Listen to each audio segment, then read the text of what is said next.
Let's jump right into this explainer. We're looking at a mysterious visitor that recently flew right through our celestial neighborhood. And I'm really not exaggerating here when I say this single object has challenged basically everything we thought we knew about how planetary systems form. So let's dive into the incredibly strange case of 3I/Atlas, an icy wanderer straight out of deep space. So what actually happens when a snowball from another star system melts in our sun? I know it sounds totally like science fiction, right? But this is a reality we just witnessed in late 2025. We literally watched an icy object from deep space pass by our own sun. And as it heated up, it began to vaporize. As that ancient ice turned to gas, it released chemical secrets that had been locked away for an incredibly long time. But here's the thing. The most shocking discovery wasn't just the object itself. It was the water it released. This water had a chemical fingerprint unlike anything in our entire solar system. It just doesn't match our local cosmic neighborhood at all. It's carrying water that is fundamentally, chemically different from the water you drink, the water in Earth's oceans, or even the water found in the comets that normally orbit our sun. Section 1. An interstellar visitor arrives. Let's get into what this actually means. Before we can really grasp that strange water, we need to understand exactly what this object is and why astronomers were, well, frantically trying to study it. 3I/Atlas is an interstellar object. Basically, that means it's a celestial body, a comet in this case, that formed in another star system entirely. At some point, it was ejected into the dark void of interstellar space, traveling completely unattached to any star, until it just randomly crossed paths with us. Discovered in July 2025 by the Atlas survey down in Chile, it's moving on what's called a hyperbolic trajectory. That's just a fancy way of saying it's moving way too fast to be captured by our sun's gravity. So it's just passing through. It's going to leave our solar system forever, and we will absolutely never see it again. And just to put into perspective how incredibly rare this is, 3I/Atlas is only the third confirmed interstellar object we have ever observed. We had Oumuamua back in 2017, 2I Borisov in 2019, and now 3I/Atlas in 2025. Catching one of these is literally a generational opportunity. It's essentially a free, direct sample delivery from an alien star system, bringing us material we'd otherwise have absolutely no way of ever reaching. Moving on to Section 2, the heavy water anomaly. This is where the detective work starts. This right here is the core mystery, the true cosmic detective story I promised you. To understand this anomaly, we have to talk about heavy water, or HDO. Now, regular water is H2O, right? 2 hydrogens, 1 oxygen. But heavy water replaces one of those normal hydrogen atoms with deuterium. And deuterium is just hydrogen with an extra neutron stuck to it, making it slightly heavier. You see, comets are basically giant dirty snowballs holding fossilized water from the exact time they formed. So the ratio of heavy water to normal water acts like a frozen temperature record. It tells us exactly what the conditions were like when that specific ice was first created. Okay, so here is the absolutely crucial point. 30 times. When scientists analyzed the gas coming off 3I/Atlas, they found that it contains at least 30 times more heavy water than the comets born right here in our own solar system.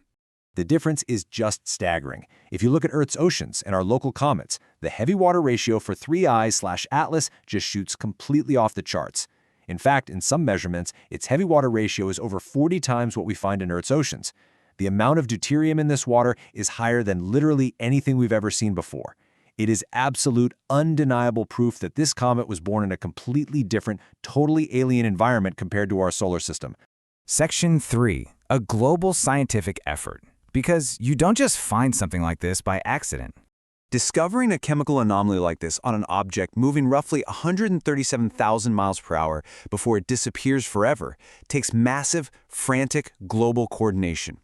NASA, the ESA, and the world's most advanced instruments, from the ALMA Radio Observatory in Chile to the James Webb Space Telescope, Hubble, you name it, they all pivoted to catch a fleeting glimpse of this thing. Now, the real MVP in cracking this heavy water mystery, which was recently detailed in a Nature Astronomy paper, was ALMA. Assistant Professor Teresa Panic Carreño points out something super fascinating here. Most optical telescopes, like Hubble or Webb, would be totally blinded or even destroyed if they pointed too close to the blazing sun. But ALMA is a radio telescope. And because of that, ALMA was able to measure the comet's water signature just 6 days after it swung incredibly close to the sun, right at the exact moment it was vaporizing the most ice. And honestly, what I really love about this story is the human element. This groundbreaking analysis wasn't just handed down by senior figures, it was heavily driven by early career researchers, people like PhD student Luis E. Salazar Manzano at the University of Michigan, who actually led the ALMA observations. It's a huge testament to global teamwork and this incredible next generation of scientists pushing the boundaries of what we know. Okay, Section 4, Fossil from a Cold World. Let's figure out where this thing actually came from. So, we have this extreme heavy water anomaly, but what does it actually mean for 3I/Atlas's origins? Well, the data points to an absolutely extreme temperature, 30 Kelvin. That is minus 406 degrees Fahrenheit. The chemical processes that create this specific, highly deuterated heavy water are incredibly sensitive to temperature. They basically require an environment colder than 30 Kelvin, and that is far, far colder than the environment where our local planets and comets formed. So the data is telling us a story here. It strongly suggests this comet was born in a dark, highly isolated corner of the Milky Way. See, our sun likely formed in a clustered environment, surrounded by other newborn warming stars. But 3I/Atlas, it seems to have formed in a lonely, incredibly cold, metal-poor environment, completely cut off from that kind of warming radiation. But wait, here's where the story goes from just fascinating to absolutely staggering. Researchers analyzed the carbon isotopes along with the water, and when they ran models of galactic chemical evolution, it pointed to an insane conclusion. 3I/Atlas likely formed 10 to 12 billion years ago. Our solar system is only 4.6 billion years old. Let that sink in. This means 3I/Atlas is more than twice as old as our sun. I really want you to think about that as we look at this quote. Each interstellar comet brings a little bit of its history, its fossils, from elsewhere. We aren't just looking at a random rock from another star.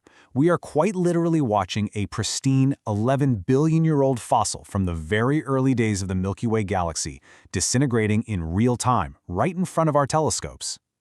Finally, Section 5, our connected galaxy. Let's talk about the big picture. Why does this ancient block of ice profoundly matter to you and me? Well, this is the ultimate revelation. The very ingredients for life, the water necessary to build habitable worlds, aren't just unique to us. 3I/Atlas proves that these raw ingredients are scattered across the vastness of the cosmos. They are shared across the galaxy, and they have been actively forming out there in the dark for over 10 billion years. So I want to leave you with a provocative thought. If this is what we found on one random piece of ice that just happened to fly by, what other ancient building blocks of alien worlds are drifting unseen through our celestial backyard right now? 3I/Atlas was just a fast-moving shadow, but it showed us we are truly part of a deeply connected, incredibly ancient universe. Thanks so much for joining me on this explainer, and keep your eyes on the stars.